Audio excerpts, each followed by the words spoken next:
all delegates who voted in 2023 for the 31st January because of Baumia, and we have skewed everything in favor of Baumia. Yentia Semno says, okay, it doesn't make sense, but even the 1998. Say a repeat one more, almost 1996. If you are more 2003, 2023. Yes, I repeat him some about 2026.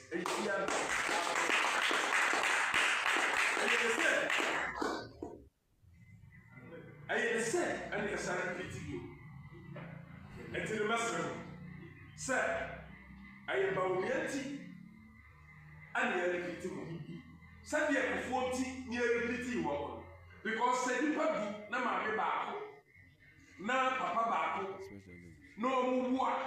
Nasa, I did you back or better. First, a car for mobile gas.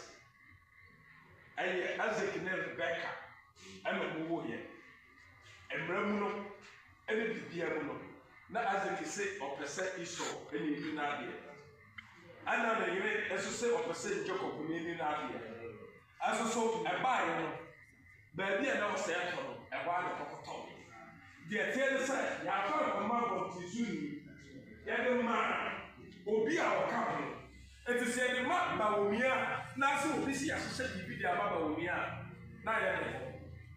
Okay, and no, Anna NPP, National Executive, the Krataba Bonting, said they are reaffirming their commitment to fair democratic process. It did not just say their chairman want to be kind, Womuni Moshe. The national leadership of the New Patriotic Party urges the public and its stakeholders to disregard recent public pronouncement by the Santo Regional Chairman, Mr. Bernard Chibuasiako, and the Bruno Regional Chairman, Kwame Bafo, popularly known as Abronye DC, as their statement do not represent the ideas and practices of the party. The party wishes to categorically state that no individual, irrespective of rank or position, has a monopoly or unilateral control over the compilation of polling station albums. For the avoidance of doubt, the compilation of the polling station albums strictly adheres to established compliance procedures.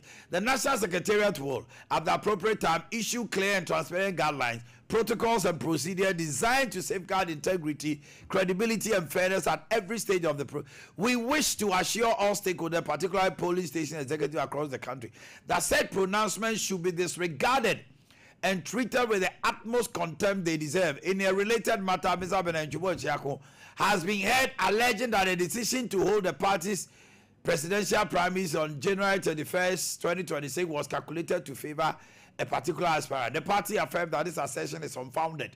The National Council exhaustively deliberated and took the decision in the party's supreme and strategic interest. Given the caliber of the members of the National Council, no individual can manipulate or influence a decision in his or her favor. The decision to hold an early Congress is intended solely to provide the party with sufficient time and strategic advantage to reorganize, reposition, and recapture power in 2020. The party remains resolutely committed to upholding transparency, fairness, and internal democracy in all its processes. Leadership will continue to ensure that every stage of electoral activities reflect the highest standards of integrity and credibility. Thank you, Justin Kodia Frimpong, General Secretary.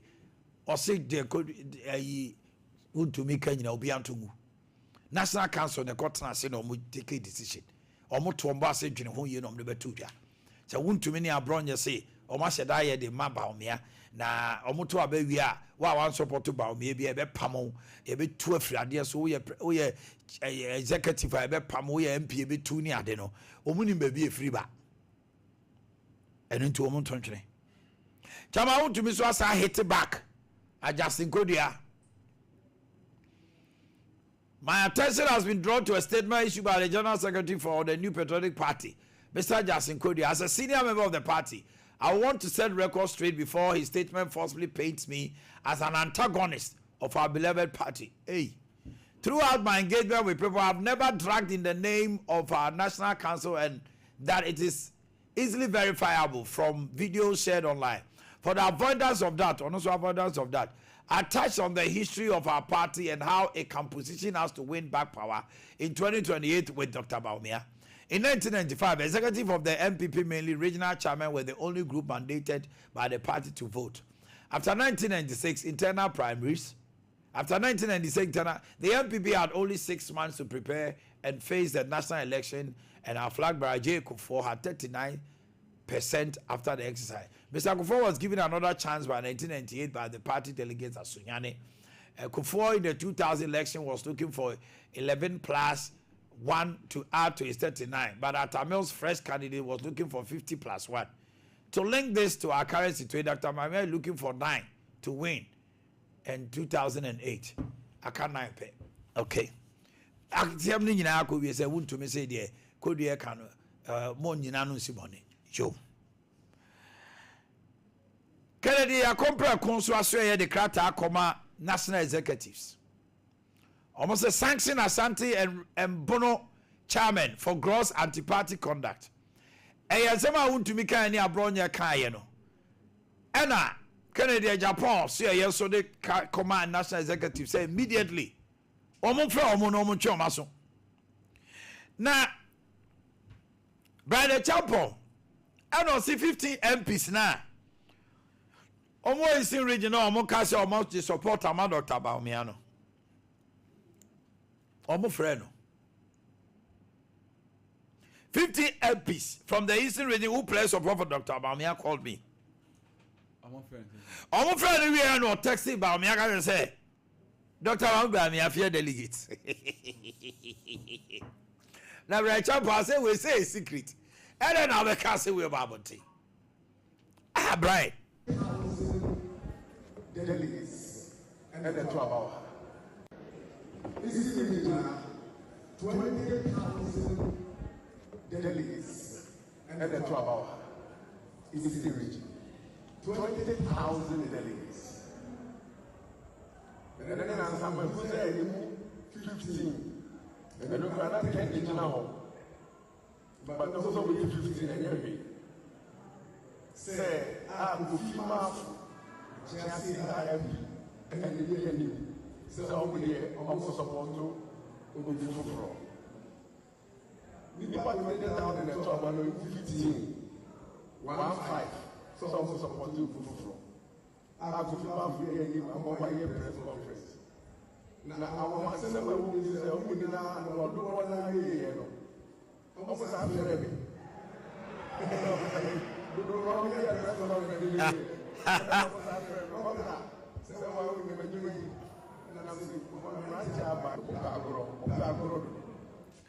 Offer about Dr. Mahumba, we are say, Massa, fear delegates. Or see about 20,000 and echo Kotoaba from Eastern region. Now, a move 15 per I press conference. Or move here, not 15 in us, our friend. Sam George say, Emrason say, yeah, the sanity about blogging. New media must meet some standard as traditional outlets. Ain't Sam George? Media broadcast and traditional media broadcast itself to the same rigors of conventional media. It is wholly unacceptable and indeed undemocratic for us to have different standards for new media broadcast and traditional media broadcast. Once you broadcast, the ethics and standards of the craft must govern your operations. I'm not here to speak of censorship, I speak of regulation. The media, be it traditional or new, cannot be said to be above regulation. I don't know. Easy Jimison containers, Mobe Kaya, Home Assembly. The acting MD, Ade Akye Abia said, Omo containers Nina, Omo Hunu. I see a 1,000 a warm warehouse. TFI Ghana. Ghana, land of freedom. Energy Committee also for national security to secure VRA gas pipelines to avert possible explosion from encroachers. Nipanum bi se si ade atoabo gas pipeline no. Ehon no mo ben Omudi galako. Ebi msu kwa person go twitwa pipeline. Ewrade ya go gada. Energy Commission kwa probo. Energy Committee of Parliament. Select Committee of Parliament. Kwa probo. Eno omo ba ene nkomodi omo de ba ne say immediately national security kan ho. There are gas pipelines ato abonom ne ade na mu ko ne ade nyina no. So oma momani amre ni monim ha ya. Gas explosion bi ebe si wo mem ha no. Na ne nyina say encroaches. Se si ade nyame adom US ya yi 3 months na free ho. Okujo to abra akwa abrochire ni bi. Em so makoye democratic and diplomatic enkomo. Ti se ade that visa restriction na near say Ghana ye be ma single entry which is 3 months no a year free okra. Eti who ko interview a fashion team so okwajo 5 years. Multiple entry. Kuje to ono ano ko kan asem. Se ono asa akoye na djuma. Why are there? Nano hu ye nkrofo ahina ho. Adopelo ja for trance about non Sompa meeting no mema obia 3 minutes na asante quickly. Ni ensa ni peje mu. O my me de MPP nsem no. So dem penifo nsi ye nsem no anode. There should be, I mean, some of the guidelines about this particular election. And now you're October, November, December, January, 4 months. Guidelines am I? Me say guidelines. Guidelines or no more buso. Because guidelines no. I never quite may have me say. Obanti me and function say executive, especially region.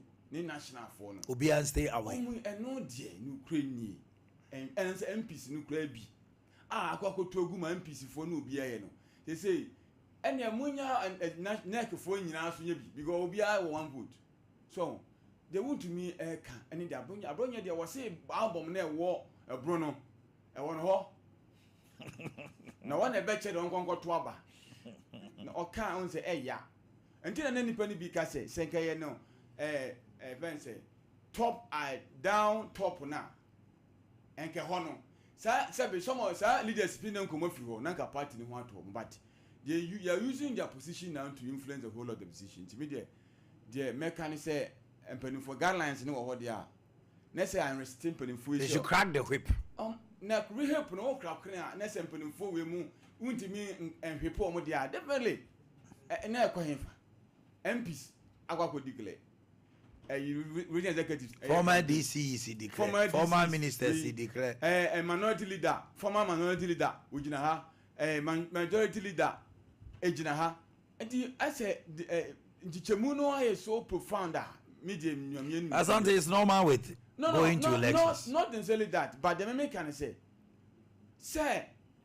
on my own, we are in Kabomania, some no. I'm be no be akujia baby afa no ensem na akafo ni ada don be debut na ni dia uchubu tire ebesi me say ye wa ha get ready for more arsenals ye wa ha na Ken Japan nsem bi okekan ye omo promise na ba omo ame ni ye no afa na this for no ye dey ebo so if they know it they should learn and na make sense still a de omo be ya 2024 na ha no mo ye say omo so omo twitwa omo ho a omo be 3 years no masa heli and omo twitwa omo ho no omo heli omo de make twa to ye you know US the restrictions on say enya Ghana nko na impose sanctions there are about 8 other countries Ghana there na e be restrictions e be ban kra Togo Eritrea Lesotho omo there omo kra no wo ko America kra no they be member yem fama but Ghana the end they are ban say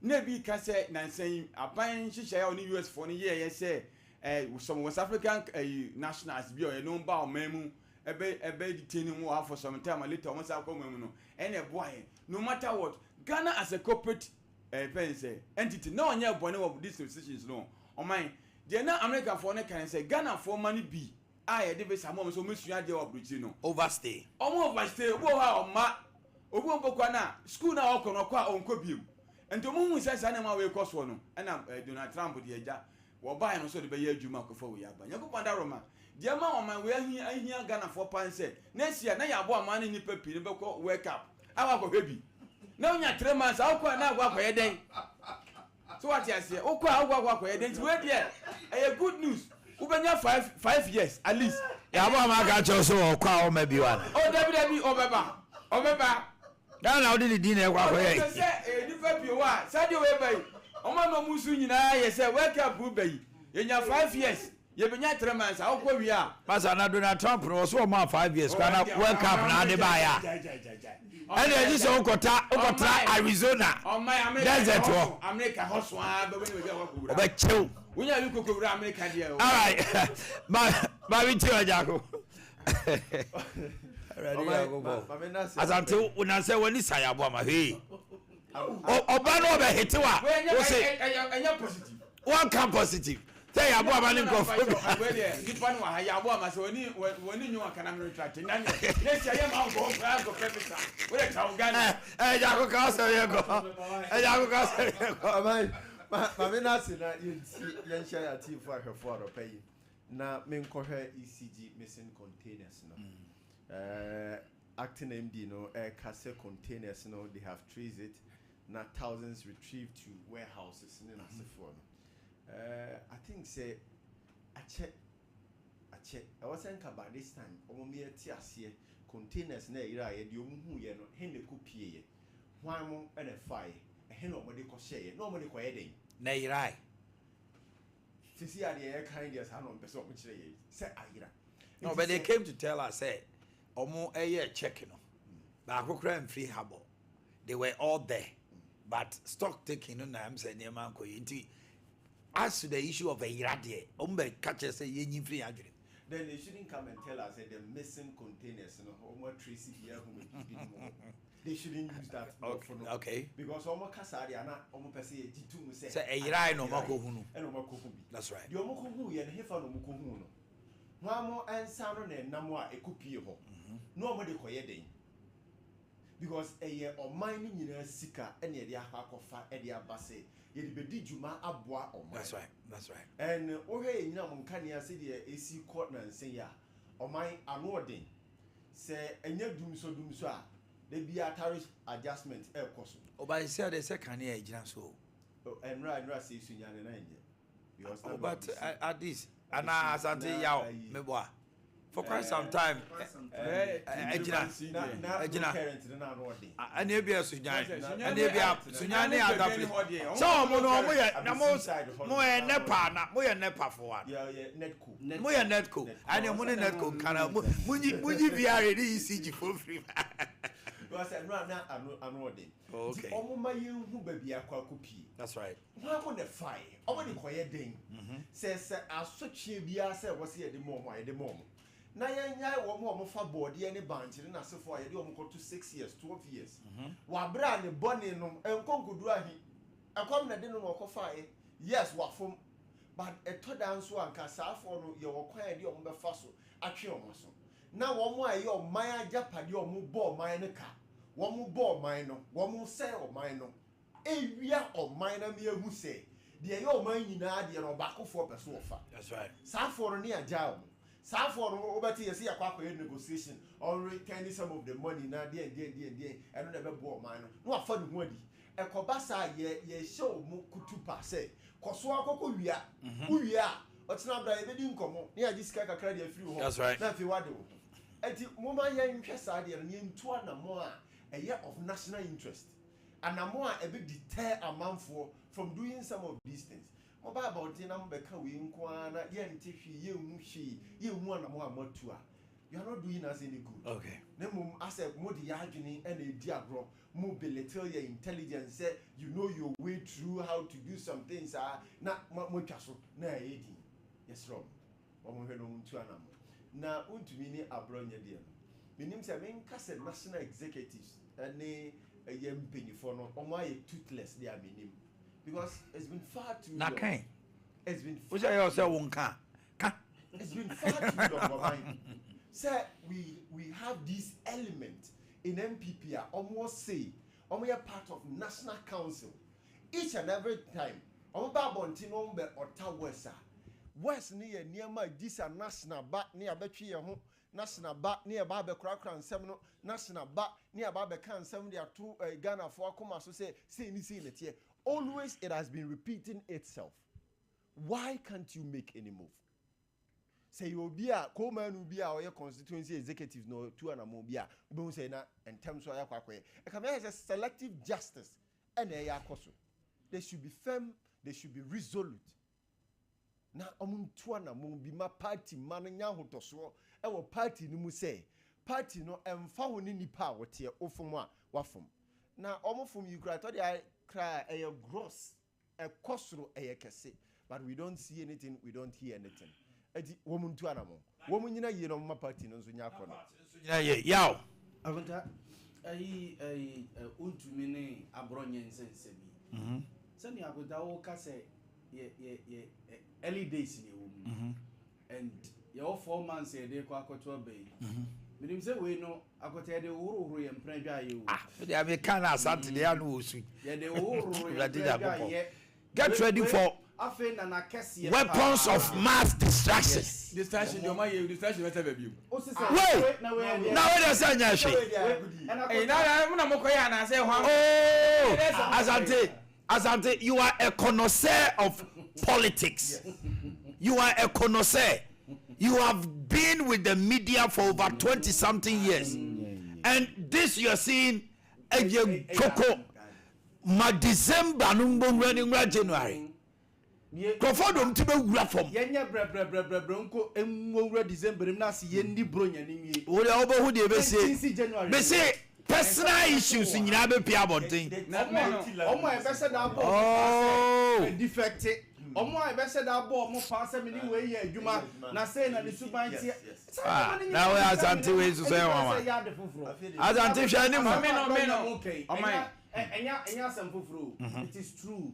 Albums no a constituency chairman and a be compile a regional chairman and a be compile a national executives no the constituency for the year no the command regional na region so was some California no so am to no ne dia bere wo mu eh dia wo me na te constituency won ma me nim me di obi be sem amana kwa akoto dia me ni sem no ono so no ba bia me gira no oba be gina because who ni say my ne papa some didn't ba be say abom yeah na want to me say mon kan hu say ba o me anti ne ma to bi mo okay that is the reality abronya no mo me regional chairman any constituency chairman Santiago I want to compile abom yes abom no ebi wo ha e wo ho but e dey a to bi ewu e dey a obi atukwan Boga's mic is on agote e dey obi atukwan e dey obi ewu e dey a obi so yare da demo to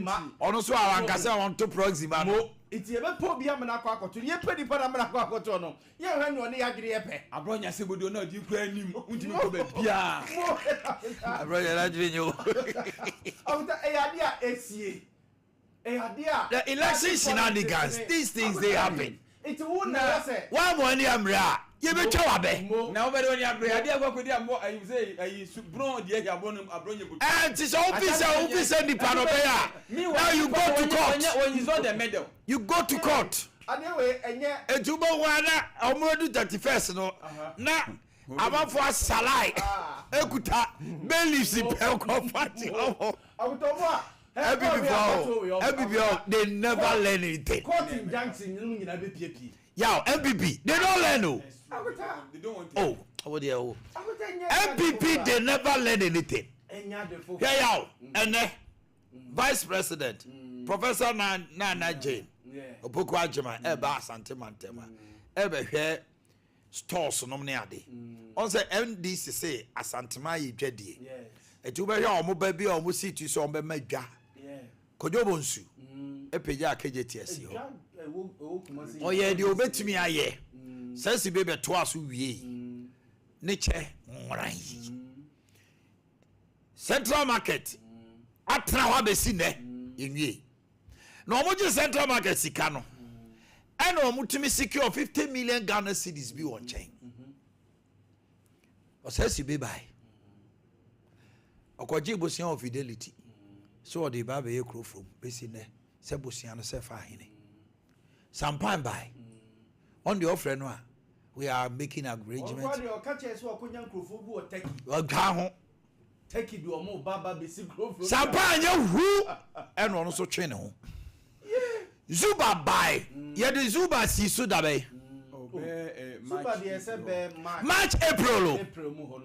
What to my bow say 50 million be I renegotiations. I'm a contractor and I say crop from market to Jumedia here and then my minibar inspection. Mama almost said by next year. Attaching constructions only contractor back. One other contractor being Omaka Omo me nu Omo 1 year. Omo be see crop from market ama congestion e wo krom swati. It will say or say be ni sampan say no omo ye dey okay me. 50 million. It was there. But I say 50 million na da ho no. E ho nyo. Na ho nyo say. Ayaw. Ubada nya bi it is a negotiation free baby, but menya be didia. How can it happen, say? Crop from market over 20 years. 207 or Mampeni Kufo 21 among. Besine, Crofwa Trate James, Besine. Also, I am a stronghold, you Kumasi. Now, crop from market or mine. MPP and Mini Kumasi who say. The Akufo was so yet the Mark Kumasi and Nipa human resource appointments pa Akufo de Mark Asante region for. Omumu why no timidity the Ebo Asante mai. Cabinet ministers and 3 CEOs. Omo writing way. Now the end one say no we need lobbying skills or we need link. Which we are connected. And I do see that so called.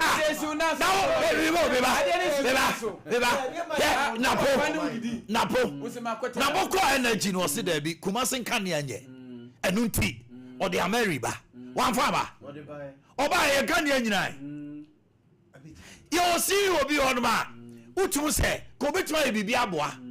Ghana ga see you. Benasante. No, obesity. Astro test no me ade. Ba bebre onuma. Omo ba omo bra won kan. Oh ani pa. Eti no and then no KM chief executives mienu MPP time. Want to me anwie crop market. Zuba abrante bae oni 1 year. Was shake crop market ase. Obewie nso. And on cover sika bia. Omo ba sika kwaje bo sia obabi a. Na owia na Kumasi for man no. Omo do MPP enti no masa koto aba mamo na o man ke grow from there ada na mo de omusua grow from there no nipa e de dia ba wi na mo refi omo na mranti akogu nkran na mo fum sika mo lose election kwa na musua nyansa. You only want to lose election before you learn common sense. What sort of stupidity is that? Na grow from market mo lose election kwa na mo hunu nyansa.